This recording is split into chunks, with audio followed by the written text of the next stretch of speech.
인사하겠습니다. 사랑하고 축복합니다. 사랑하고 축복합니다. 축복합니다.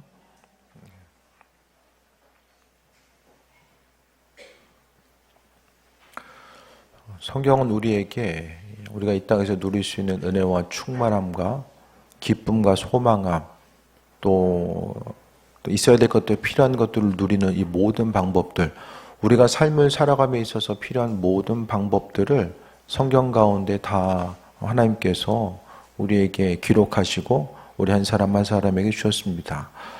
근데 중요한 것은 누구는 말씀 속에서 하나님의 일하심과 인도하심을 누리고 또 이 땅 가운데 하나님 이렇게 살아계시는구나, 나와 함께 하시는구나, 그것에 대해서 기억하고 또 일상의 삶의 정관이 누리는 삶을 살아가는데 또 그렇지 못한 사람도 있게 되거든요. 그럼 그 차이가 뭘까를 생각해 봤을 때에 한 가지입니다. 말씀을 얼마나 중요하게 여기는가. 한 말씀을 중요하게 여기고 이 말씀을 내 삶의 여정 가운데 적용하고 또 그 말씀의 의미성이 내 삶을 통해서 실제적으로 살아 움직이고 역사할 수 있도록 그 마음의 중심을 얼마나 두는가에 따라서 달라집니다. 그러니까 하나님 말씀을 마음의 중심을 두는 사람은 한 구절 한 구절을 통해서 나에게 오늘 주시는 말씀이 뭘까에 대해서 생각하고 또 한 구절 한 구절이 이전의 말씀이 아니라 오늘 나에게 꼭 필요한 말씀이고 또 내가 이 시대를 살아감에 있어서 하나님께서 생명의 말씀으로 주셨다는 것에 대해서 기억하고 그 말씀 가운데 의미를 발견하는 거예요. 우리가 다니엘 기도회를 통해서 이제 그 강사님들이 은혜 받은 말씀들이 있잖아요. 그 은혜 받은 말씀들이 우리가 그 처음 보는 구절 있으세요 혹시? 다 봤던 구절이에요. 근데 누구는 똑같은 구절 가운데서 그 하나님 말씀을 내 삶으로 가져온 거예요. 그 말씀을 내 삶으로 가져와서 그 말씀 가운데 하나님의 뜻과 인도하심이 무엇일지에 대해서 바라보고 묵상하고 계속해서 그 말씀을 인생 가운데 적용하고 그 말씀 가운데 하나님의 음성을 듣기 위해서 힘쓴 거죠. 그러니까 하나님에 대한 태도는 하나님 말씀에 대한 우리의 태도입니다. 그래서 말씀 한 구절 한 구절을 통해서 이 모든 것들이 하나님이 생명으로서 우리에게 주셨다는 것을 기억하고 이 말씀 가운데 우리가 이 땅을 살아가면서 있어 필요한 것, 있어야 될 것들, 기쁨과 행복과 삶의 의미와 목적과 소망, 모든 것들을 다 하나님이 이 말씀 가운데 담아 놓으셨다는 사실을 기억하는 사람들은 이 말씀과 씨름하면서 기쁨과 소망함을 찾게 됩니다. 그래서 인생 가운데 힘들고 어려울 때도 그 힘들고 어려움을 세상 다른 것이 아니라 말씀을 통해 해석하려고 하고 그 말씀을 통해서 하나님이 하신 일들이 무엇인지를 경험하려고 하는 거죠. 우리가 삶을 통해서 하나님은 끊임없이 이렇게 해야지만이 우리가 기쁨을 누리고 행복한 삶을 살아갈 수 있고 시간이 지난 이후에 의미와 목적이 분명한 그 존재한 삶을 살 수 있다라고 이야기하는데 우리가 삶을 살아가면서 이 행복의 방법들을 엉뚱한 데서 찾다 보니까 그로 인해서 때로는 실족하고 넘어질 때도 또 많이 있고 본질 아닌 것에 대해서 목숨 걸다가 또 쓰러질 때도 있고 이 땅을 살아감에 있어서 하나님의 은혜와 충만함이 무엇인지를 분별하면서 나아가야 되는 그 분별력은 말씀에 대한 우리의 자세와 태도입니다. 순종하면 은혜와 축복을 주신다는 얘기는 귀에 못이 박히게 들어왔어요. 그러면 말씀 그대로를 하나님의 은혜와 축복, 우리가 복을 바라고 은혜를 소망하는 만큼 이 하나님 말씀에 대해서 귀하게 여기고 그 말씀을 순종하고자 얼마나 우리가 힘쓰면서 거기에 중심을 두었는가. 말씀 듣고 그런 거구나. 들으면은 이제 마음속에 받아들이고 적용하고 그 말씀이 실제적으로 내 삶의 여정 가운데 역사하도록 움직여야 되는데 듣고 나서 그런 거보다 그러니까 머리로 이해하는 수준에서 하나님 말씀을 받아들이다 보면은 그냥 아는 것 같고 또 아는 것 같아요. 그러니까 지식적인 거, 하나님 말씀이 지식적으로만 머물게 되면 능력이 없어요. 말씀을 대하는 우리의 태도 자체가 어떠한가가 훨씬 더 중요한 부분입니다. 주님의 부자 청년의 예를 통해 보게 되면 주님의 말씀을 듣고 나서 그냥 지나가잖아요. 가진 소유 때문에 그냥 지나가잖아요. 롯이 얘기했을 때에 사위가 어떻게 합니까? 사위들이 농담으로 여기잖아요. 인생에 있어서의 어떤 문제와 환란이 있을 때에 이 땅 가운데 주님 주시는 것들을 누리면서 삶을 살아가야 되는데 그렇지 못한다라고 했을 때에 우리는 하나님 말씀을 붙들고 씨름하는 것으로부터 먼저 출발하고 또 그분께서 말씀을 통해 주시는 것들을 경험하면서 나아가야 됩니다. 그래서 우리가 하나님 허락하신 은혜와 순종함을 누리기 전에 먼저 이야기하는 것이 26장 1절에 보니까 우상 만들지 말라고 말씀합니다. 순종해서 복을 누리기 전에 먼저 말씀하시는 것이 마음속에 우상을 먼저 제거해라. 순종하려면 어떻게 됩니까? 마음속에 우상이 있어서는 순종할 수가 없어요. 하나님보다 더 귀하게 여기고 의미 있고 가치 있게 여기는 그것이 있으면 우리는 순종을 할 수가 없습니다. 순종을 흉내낼 수도 없어요. 그러니까 내가 내 생각으로 차 있고 내 가치관으로 차 있고 또 내가 움직이고 반응하는 것에서 스스로 말씀과는 상관없는 기준이 세워져 있으면 그것 때문에 우리가 순종의 자리로 나아갈 수가 없다라는 거예요. 우상을 만들지 말지니 조각한 것이나 주상을 세우지 말고 석상을 세우지 말고 보이는 것을 만들지 말라고요. 보이는 것이 있으면은 마음에 편안함이 있죠. 편안함이 있습니다. 보이지 않는 것보다 보이는 것이 주는 편안함이 있는데 그것보다 먼저 우상을 만들지 말 것에 대해서 이야기하고 있고 그래서 우상은 계속 말씀드리지만은 하나님보다 더 의미와 가치를 두는 게 우상이에요. 내가 주님보다 더 기쁨이 있고 주님보다 더 시간을 드리고 아버지보다 더 관심을 기울이고 있고 또 이것 때문에 기쁘고 이것 때문에 슬프고 그게 바로 우상입니다. 무슨 심각하고 어려운 게 아니에요. 마음의 중심 자체를 돌아봤을 때에 우상 얘기하면 딱 떠오르는 게 다 있을 거예요. 주님과는 상관없는데 내가 더 의미와 가치를 부여하고 있는 것 그것을 가지고 있으면 순종할 수가 없어요. 내 마음속에 그것이 있으면 하나님 말씀에 순종할 수가 없어요. 끊임없이 말씀이 들어왔을 때에 이것은 중요한 것, 중요하지 않은 것, 할 만한 것. 말씀의 우선순위를 계속해서 이제 줄을 세우거든요.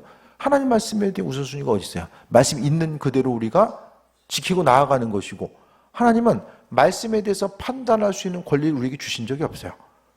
말씀 주시면서 야 이거 좀 생각해보고 말씀을 지킬 수 있는지 없는지 한번 생각해보고 지킬 수 있으면 한번 해볼래? 라고 절대 이야기하지 않아요. 무조건 지키라고 하고 하나님 말씀이 그와 같다니까요. 하나님 말씀대로 우리가 살아가는 것이 주께 대한 신뢰함과 하나님이 누구인지에 대해서 우리가 신뢰함이 있고 믿음이 있으면 그 말씀대로 움직이는데 그 신뢰함이 없으면 내가 주인 돼서 살아가는 거죠.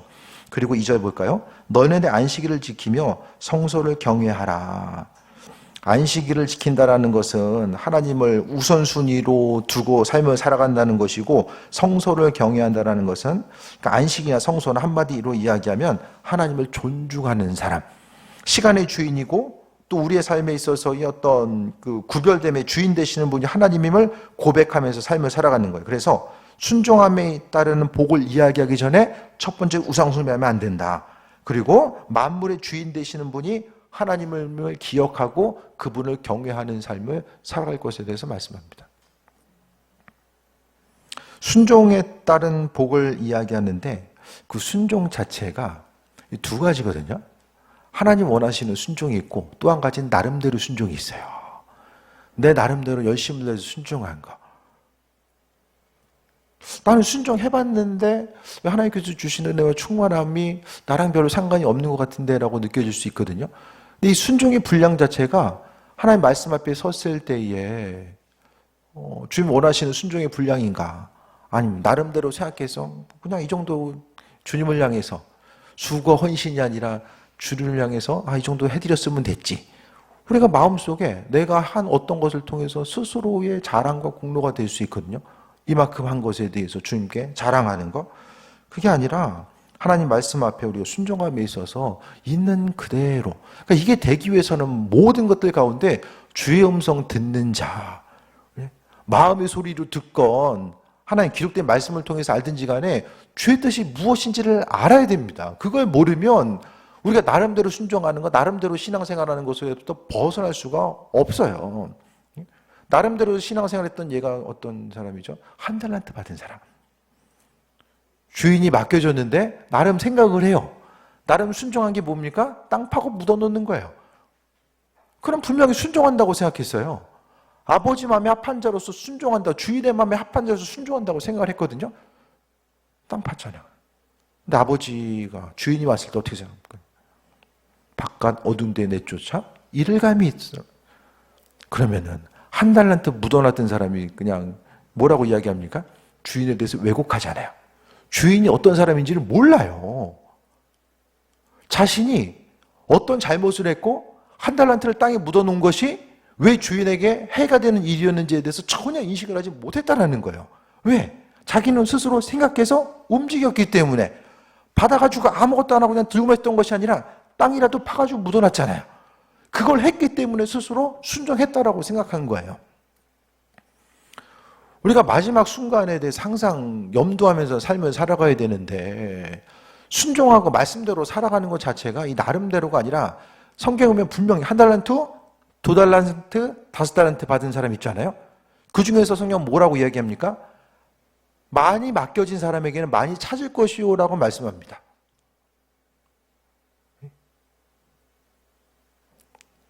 표정은 처음 듣는 듯한. 많이 맡긴 사람 많이 찾으신대요. 없는데 다 탈탈 털어가시는 분이 아니라 많이 맡기는 분. 없으니까 마음이 편안하시죠? 아주 편안해, 가볍고. 재물이든 뭐든지 간에 하나님께서 맡겨주신 것들이 무엇인지를 알아야 됩니다. 평범한 삶의 일상 자체가 하나님께서 우리에게 허락하신 은혜의 선물이에요.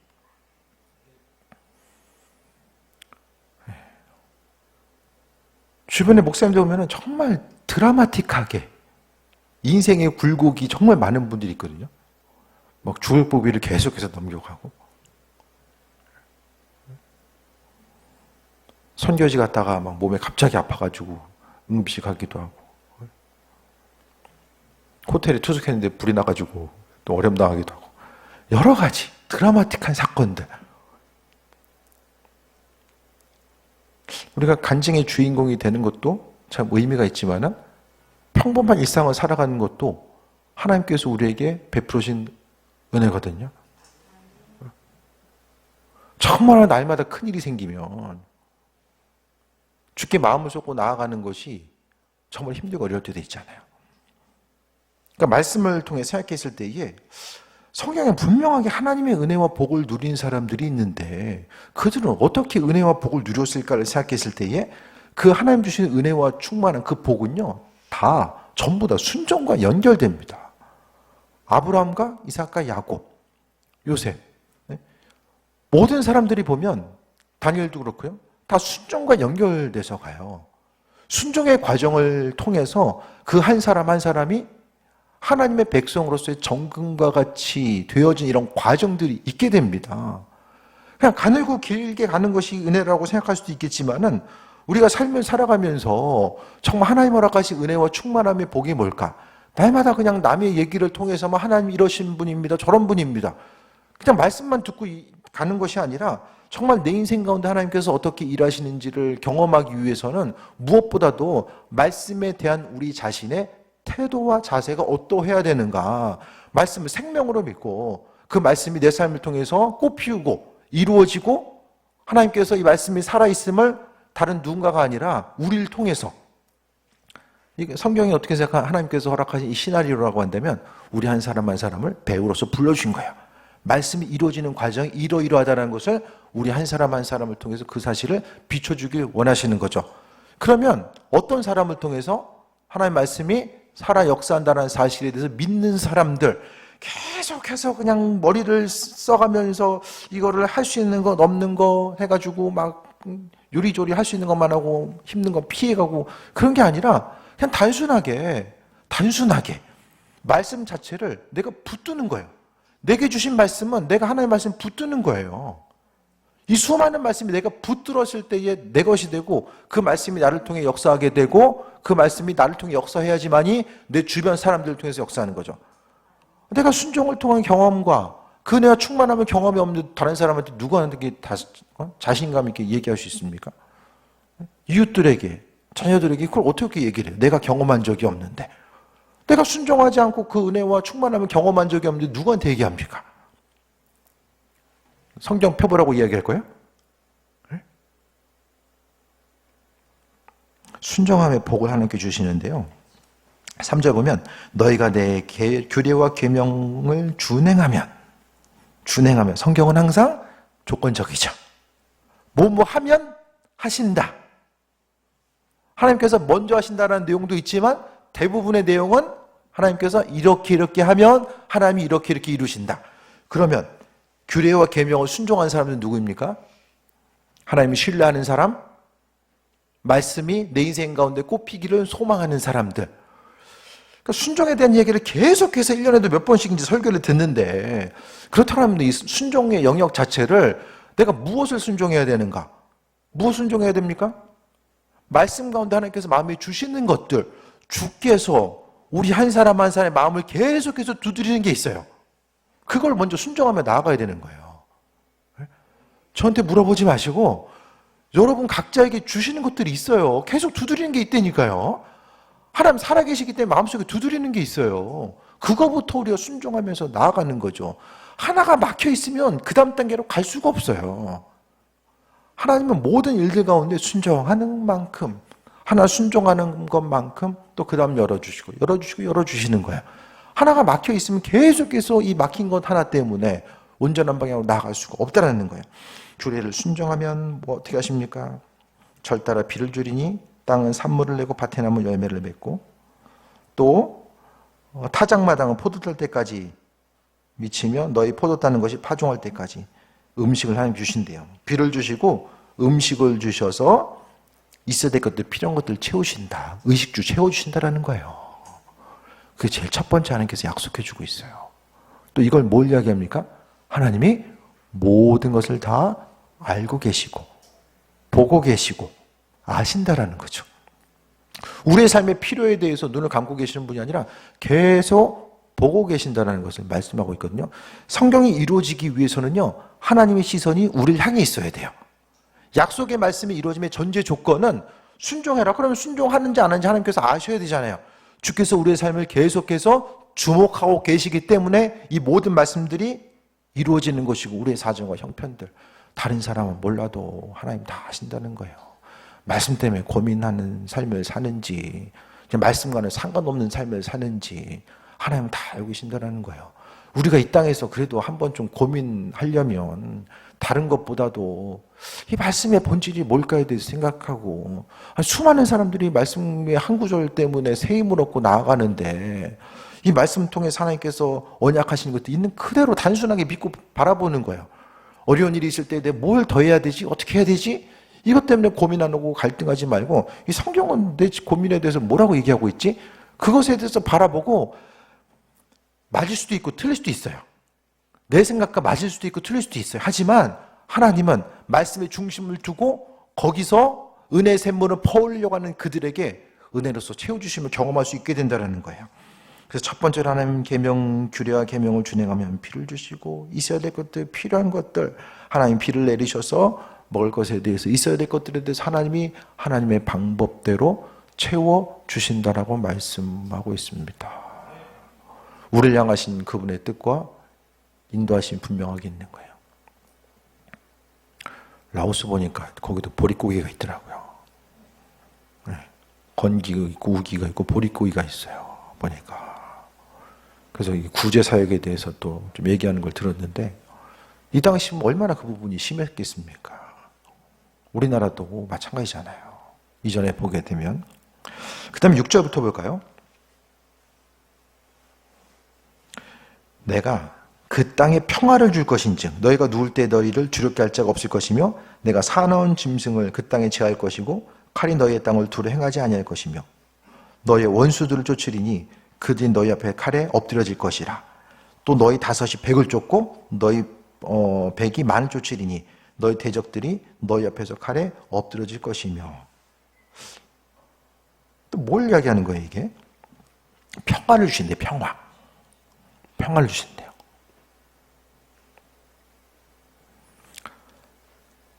인생 살아가면서 가장 힘든 순간이 언제죠?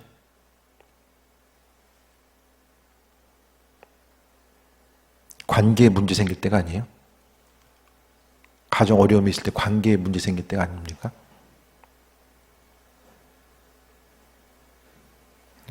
뭐 다른 것도 있지만 이 시대를 살아간 이들에게 관계의 문제가 가장 사람을 어렵게 하는 게 아니에요? 관계가 만들어지는 게 어렵지만 깨지는 건 되게 쉽거든요. 이 관계라는 게 가까운 관계도 있고 먼 관계도 있어요. 수없이 많은 관계가 얽혀져 있는데 그 관계가 내가 원하든 원하지 않든 이 수많은 관계로 인하여서 내가 고통과 어려움을 당할 수가 있거든요. 뜻하지 않게 어려움 당할 수도 있잖아요. 뭐 교통사고라든지 뭐 내가 실수하든 다른 사람이 실수하든 뭐 여러 가지 관계 가운데 어려움이 있을 수 있는데 오늘 본문 가운데서 하나님께서 그 땅에 평화를 주신다. 말씀대로 순종하는 사람들에게 하나님께서 평화를 주신대요. 하나님 말씀대로 살아가는 이들에게 인생 자체가 막 드라마틱하고 고난과 어려움이 다가오고 뭐 여러 가지 그걸 통해서 하나님 만날 수도 있지만은 우리의 삶을 통해서 하나님께서 기본적으로 주신 은혜와 평강함, 하루를 살아가며 그냥 아침에 시작해서 저녁 때까지 편안하게 하루를 보내는 것 자체가 얼마나 그 하나님의 은혜인가. 심심하세요? 뭔가 좀 드라마틱한 거 원하세요? 말씀대로 순종하는 사람들에게 하나님께서 주시는 은혜와 복이 있는 거예요. 이게 평강함으로. 첫 번째 의식주의 문제, 있어야 될 것도 채워주시고요. 그 다음에 하나님께서 평강함을 허락해 주신대요. 그분께서 허락하신 평강이 있으니까 관계가 얽히거나 어려움 당하지 않고 이 관계라는 게 나만 노력한다고 되는 게 아니잖아요. 그 가운데서 하나님 허락하신 은혜와 기쁨과 평강을 누릴 수 있는 부분들을 말씀하고 있고 심지어 9절 볼까요? 내가 너희를 돌봐 너희를 번성하게 하고 너희를 창대하게 할 것이며 내가 너희와 함께 한 내 언약을 이행하리라. 하나님의 은혜와 충만함이 더욱더 커지고 커져서 창대하게 하신다. 아버지께서 베풀어 주시고 은혜 가운데 주신 것들은 창대케 하시는 은혜 우리에게 허락해 주신다는 거예요. 누구에게? 말씀에 순종하는 사람들에게. 그럼 말씀에 순종하는 사람들에게 허락하신 은혜와 충만함이 있는데 이 말씀을 보면서 내가 주의 말씀을 어떻게 순종하고 이 시대 가운데서 기쁘고 행복한 삶을 살아갈 수 있을까라는 소망이 생기는가? 아니면 매번 봤던 말씀, 읽어왔던 말씀, 아 그렇구나 하고 지나가는가? 말씀을 아무리 읽어도 내 인생에 말씀에 어떤 반응을 생각했을 때 말씀에 대한 감격과 떨림과 흥분과 거기까지는 가지 않더라도 움직이고자 하는 동기부여 자체도 되지 않으면 이미 밭이 죽은 거예요. 쓸모없는 땅. 아무리 씨를 심어도 나지 않는 땅. 바위 위에다가 계속 아무리 씨를 뿌려봤자 거기 나오는 게 뭐가 있겠습니까? 익숙하다라는 게요, 좋은 것도 있지만 되게 무서운 거예요. 설교하는 게 익숙해지고 말씀 듣는 게 익숙해지고 성경책을 피는 것도 익숙해지고 큐티하는 것도 익숙해지고 다 익숙해. 익숙해지는 것에 있어서의 이게 양날의 검이 있어요. 우리가 생각했을 때에 하나님 말씀에 대한 우리의 자세가 어떠한지를 좀 계속 보고 계신 거예요. 성경은 계속 하나님이 우리 한 사람 한 사람 보고 계신다라고 말씀하고 있고, 그러면 하나님이 창대케 하신 은혜, 이 창대하다는 게 여러 가지가 있을 수 있겠죠. 다양한 의미성이 있을 수 있는데 그 창대케 하신 하나님의 은혜와 충만함을 내가 경험하고 있지 못한다고 한다면 다시 한번 돌아와 볼 것이 우리에게 있어서의 순종의 자리, 우상을 만들지 말고 하나님을 존귀하게 여기려고 하는 것부터 시작해서 우리가 말씀에 대한 이 순종의 자리를 생각했을 때에 하나님 말씀에 대한 우리가 어떻게 반응하고 있는지를 분명히 돌아봐야 되고 그 말씀의 존귀함 있는 그대로 우리가 믿고 받아들임을 통해서 하나님의 은혜 원총을 경험하면서 나아가는 거죠. 10절 볼까요? 너희는 오래 묵었던 묵은 곡식을 먹다가 새 곡식으로 말미암아 묵은 곡식을 채우게 될 것이고 또 내가 내 성막을 너희 중에 세우리니 내 마음이 너희를 싫어하지 않을 것이고. 그래서 하나님이요, 있어야 될 것들, 필요한 것들을 아시고 또 먹을 것에 대해서 한 번 더 강조하고 있거든요. 5절 보면은 너희가 음식을 배불리 먹고 너희 땅에 안전하게 거주할 것이다 라고 말씀하고 있고 또 새 곡식을 또 먹을 것이다 라고 말씀하고 있어요. 하나님이 우리 인생 가운데 먹을 것에 대해서 관심을 많이 기울여 주시네요. 이건 또 뭘 이야기합니까? 먹고 사는 기본적인 문제까지도 이 모든 것이 순종의 영역과 연결되어 있다는 거예요. 하루 그냥 밥숟갈 드는 것하고 말씀 순종하고 무슨 상관이 있을까 생각할지 모르겠지만은 우리의 일생 가운데 소소해 보이는 그 순간이라고 할지라도 이 모든 것들이 다 하나님과의 관계, 결국 순종이라는 것은 하나님과의 관계 가운데 다 놓여져 있다는 것을 말씀합니다. 먹는 거, 마시는 거, 누리는 거, 우리가 하루하루 살아가는 것 자체가 전부 다 하나도 빠짐없이 창조주 하나님과의 관계 가운데 놓여있다는 사실을 계속해서 강조하고 있는 거예요. 그게 아니면 뭐 먹는 거, 입는 거, 창조주 하나님께서 피조물 된 우리들이 뭐 먹고 사는지, 그게 아버지의 사랑인 거죠. 우리도 만나면 밥 먹었냐고 인사하잖아요. 그 사랑이고 관심의 표현입니다. 12절 볼까요? 나는 너희 중에 행하여 너희 하나님이 되고 너희는 내 백성이 될 것이라. 나는 너희를 애굽 땅에서 인도해내어 그들에게 종된 것을 면하게 한 너희 하나님 여호와니라. 내가 너희 멍에에 빗정을 부수고 너희를 바로 속에 걷게 하였느니라. 창조주 하나님과 우리가 그분의 백성이 된다는 이 관계가 성립되는 것은 어떻게 성립되죠? 하나님이 천지를 창조하시고 그 창조 질서 가운데 우리가 살아가고 있다는 것. 만물의 주인 되시는 분이 하나님 되시고, 그렇기 때문에 우리가 창조주 하나님의 말씀에 믿음으로 순종하고 반응하고 살아갔을 때에 오늘 본문에 나와 있는 것처럼 우리가 하나님이 되고, 우리가 하나님이 하나님 되고 우리 하나님 되시고 우리가 그분의 백성이 되는 이 관계, 창조주와 백성의 관계가 성립이 되는 거예요. 다시 말씀드리면 우리가 아무리 입술로서 아버지를 하나님 되심에 대해서, 창조주 되심에 대해서 입으로 아무리 이야기해도 우리가 하나님 말씀에 대한 우리의 그 자세와 태도가 바르지 않으면, 자세와 태도가 바르다는 것은 말씀에 대한 순종을 이야기하는 거죠. 이 순종의 관계가 아니면은 하나님은 더 이상 우리를 자녀로 여기시지 않는다라는 거예요. 그것이 바로 왕 되신 하나님. 모든 일들을 행함에 있어서 하나님이 행하신다. 교회 부흥이든 또 개인적인 사업인 일이든 건강이든 다 하나님이 하신다. 그것은 아버지께서 우리의 왕 되셨을 때만이 그 말씀이 성립이 되는 것이고, 불순종하면 아버지는 더 이상 우리의 왕이 아니시기 때문에 그분께서 우리의 삶을 통하여 일하실 이유 자체가 없어지는 거죠. 성경에 처음부터 잘 보세요. 이 순종을 얼마나 강조하고 있는가. 말씀에 대한 순종을 얼마나 강조하고 있습니까? 그러니까 축복과 저주에 있어서의 이 나누어짐 자체가 말씀에 대한 순종이에요.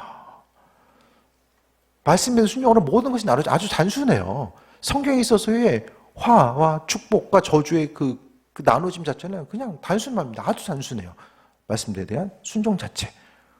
그 말씀에 순종할 수 있는 사람은 창조주 하나님께서 살아 역사하시고 그분이 나의 주인 되심을 믿는 사람들이 말씀에 순종합니다. 그거 못 믿는 사람은 순종할 수 없어요. 그러니까 순종하는 만큼이 내 믿음의 분량이에요. 아무리 다른 거 뭐 거창하게 많이 있고 말하고 이것저것 다 그냥 순종하는 만큼이 그 사람이라니까요. 그것은 사람끼리도 그렇잖아요. 말만 하는 사람, 말씀대로 순종하기 위해서 마음의 중심을 들이는 사람도 알잖아요. 하나님 모르시겠어요? 우리는 스스로 속아요. 나는 예배 시간 안 빠지고 이걸 하고 있으니까 나는 참 하나님 보시기에 의로운 사람, 순종하는 사람이라고 생각할지 모르겠지만은 거기에 있어서 함정은 나름대로의 순종 자체. 그래서 우리가 한 달란트 받은 사람을 생각할 때마다 야 진짜 미련하다. 그거 남길 생각을 해야지. 그거 땅 파놓고 묻어놓을 생각을 하냐. 그 한 사람이 근데 우리일 수 있다라는 거예요. 나름대로의 신앙생활의 위험성이 스스로 다 경계가 있잖아요. 어떻게 우리의 신앙의 끝은 열린 결말이야? 닫힌 결말이야? 닫힌 결말은 뭐죠? 5년 전이나 10년 전이나 뭐 지금이나 신앙의 포맷이 딱 갖춰져 있어. 절대 여기를 벗어나지 않아. 이미 끝났어요. 어떤 변화되거나 말씀대로 움직이고 반응하면 이제 끝난 거예요. 이제 이게 닫힌 결말이야. 끝났어요. 열린 결말은 뭐죠? 날마다 새롭게 하나님께서 우리에게 가능성을 보시는 거예요. 주께서 우리가 성장하는 것을 기대하시고, 나름대로 하나님의 말씀을 해석하는 것은 우리가 주님 원하신 대로 해석할 수가 없어요. 말씀을 있는 대로 우리가 하나님께 영광 돌리는 거. 그래서 우리가 무슨 일 하든지 간에, 저도 이번 단일 기도를 통해서 한 가지 좀 마음에 다짐하는 것은 무엇을 선택하든지 간에 하나님 영광을 기준으로 두자. 좀 그게 좀 마음에 와닿았어요. 뭐 할만하면 하고 좋아 보이면 하고 힘들 것 같으면 안 하고가 아니라 내가 이것을 선택하는 것이 하나님의 영광과 어떻게 연결이 될까? 이것만 생각해서 결정하다 보면 그래도 나중에 죽기 전에, 천국 가기 전에 후회하진 않겠구나 하는 생각을 좀 하게 된 거예요. 그래서 우리가 순종하는 것이 다 쉽고 편안하면 다 하겠죠. 순종하려면 주께 대한 믿음이 있어야 되고 내 생각 관점을 꺾어야 돼요. 나 자신의 연약함에 대해서 인정하고 내 생각을 꺾어야 돼요. 그거 꺾지 못하면 순종할 수가 없어요. 차선책이 무엇입니까? 말씀과 내 생각을 그냥 붙여버리는 거예요. 그 붙이면 뭐가 됩니까? 이두조도 안 되는 거예요. 내 생각 요만큼에다가 주님의 생각을 싹 붙여봐. 붙을 것 같죠? 이게 뭡니까? 내 생각이에요? 아니면 주님 뜻이에요? 아무것도 아닌 거예요. 이두조도 아무것도 아닌 거예요. 정리합니다. 오늘 본문은 순종에 따른 복을 이야기하고 있어요. 좀 말씀 앞에 단순해졌으면 좋겠어요. 하나님 말씀 앞에 좀 단순하게 반응하고, 그래도 말씀대로 이렇게 살아봤더니 이런 고통과 어려움도 있었고 또 이런 얻는 것도 있었다라고 하는 믿음의 고백이 있을 수 있어야 되잖아요. 아무것도 반응하지 않으면요, 어려울 게 없어요. 어려울 것도 없고 할 말도 없어요. 주님이 누구인지를 잘 몰라요. 순종해 본 적이 없으면 주님이 누구인지를 알 수가 없어요. 하지만 순종하는 만큼 어려움 가운데 하나님께서 함께 하신 은혜와 뜻이 무엇인지도 분별하게 되고, 믿음의 본질이 이런 거구나. 또 순종하는 것 자체가 어려운 만큼 내 자신의 믿음의 분량이 어느 만큼인지 알아요. 순종하려고 했을 때에 머뭇거린 나 자신을 보거나 기쁨으로 순종한 나 자신을 보면 내 믿음의 분량이 어떠한지를 깨달아 알게 됩니다. 하지만 순종함 없이 그냥 닫힌 결말과 틀에 의해서 계속해서 움직이다 보면은 내가 그 일들을 계속해서 반복하고 있기 때문에 나는 생각보다 괜찮은 신앙인, 주님 뜻과는 상관없이 내가 스스로를 판단합니다. 왜? 이것을 하고 있기 때문에. 그것이 바로 바리새인들의 닫힌 결말의 예였고, 예수님부터 책망받은 것은 그것 때문에. 행위가 없어서가 아니라 나름대로의 행위를 가졌었기 때문에 책망받은 거예요. 그래서 말씀 가운데 다시 한번 돌아보시고, 주 뜻대로 삶을 살고 믿음으로 순종하고자 했는데 왜 어려움 당하지? 계속해서 우리가 아버지께서 아름답게 하신다라고, 때를 따라 아름답게 하신다라고 말씀하셨으니까 믿음으로 반응하면 되고, 내 안에 머뭇거림과 순종함 없이 삶을 계속해서 믿음의 영역을 가지고 있다라고 한다면, 이제는 오늘 하나님의 말씀대로 순종에 따른 복 자체를 주께서 말씀하셨는데 그 말씀대로 있는 그대로 말씀의 발자취를 따라가면서 주님의 예배하심과 인도하심이 무엇일까에 대해서 돌아보고, 하나님께서 우리 인생 가운데 베풀어 주신 것들이 무엇인지를 또 감사하고, 마땅하고 당연한 것을 여기는 것이 아니라 주께서 베풀어 주신 은혜의 원총이 무엇인지를 돌아보고, 또 그 은혜 가운데 세임 얻는 삶, 순종에 따른 은혜와 복을 이 땅 가운데 우리가 누리고 주께 영광 돌리는 귀한 삶 되시기를 축원드립니다. 기도하겠습니다. 아버지 사랑에 감사드립니다. 모든 것이 다 주님의 은혜임을 기억하게 하시고, 하나님 말씀에 대한 우리의 자세가 주님 보시기 합한 것 되게 하여 주옵소서. 말씀을 이래저래 재단하지 않게 하시고 있는 그대로 믿음으로 반응하고 순종하여서 아버지 보시기에 합한 자, 흠없이 존귀하게 주께 쓰임받는 삶으로 함께하여 주옵소서. 주님의 시선이 날마다 우리를 향하고 있음에 대해서 기억하게 하시고 주의 영광 위에서 삶을 살게 하여 주시며, 본질에서 벗어난 것들이 버려지게 하시고 오직 생명 되신 그리스도 예수 주님만 바라보게 하여 주옵소서. 예수님의 이름으로 기도드립니다. 아멘.